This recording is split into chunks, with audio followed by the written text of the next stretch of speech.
السلام علیکم ورحمۃ اللہ وبرکاتہ۔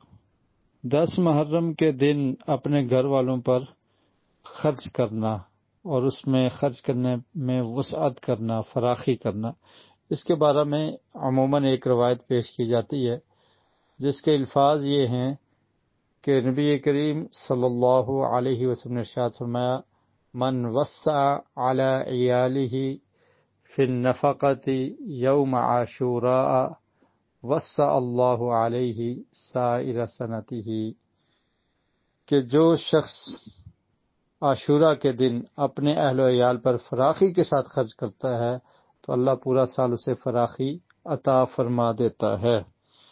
لیکن یہ روایت صحیح ثابت نہیں ہے۔ حدیث کی اقسام ہیں، ان میں سے ایک قسم ہے ضعیف اور ایک ہے صحیح۔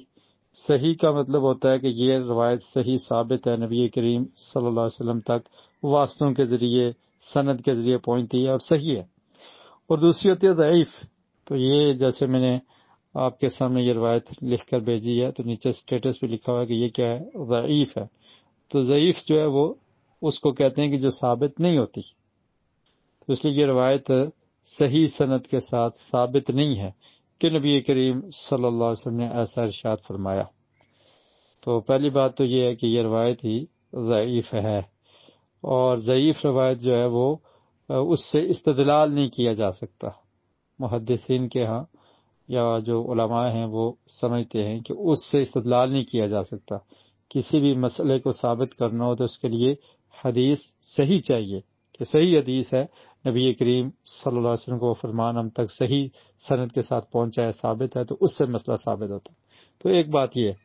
دوسری بات یہ ہے کہ اگر اس ضعیف حدیث کو بھی آپ دیکھیں تو اس میں یہ ہے کہ اپنے گھر والوں پہ خرچ کرنا ہے، یعنی اپنے گھر والوں کو کھانے پینے میں زیادہ دے دیں، ٹھیک ہے۔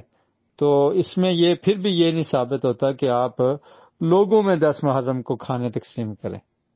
تو یہ دونوں چیزیں مختلف ہیں۔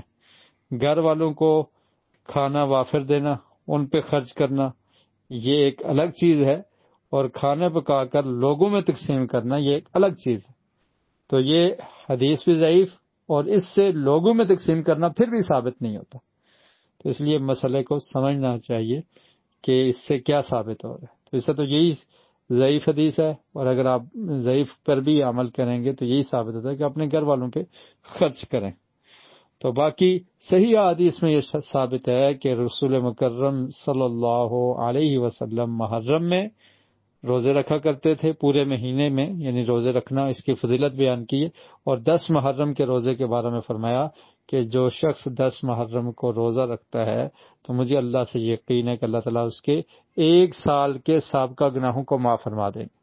تو اب یہ چیز جو ثابت ہے اس پر عمل کرنا چاہیے، ایک بات۔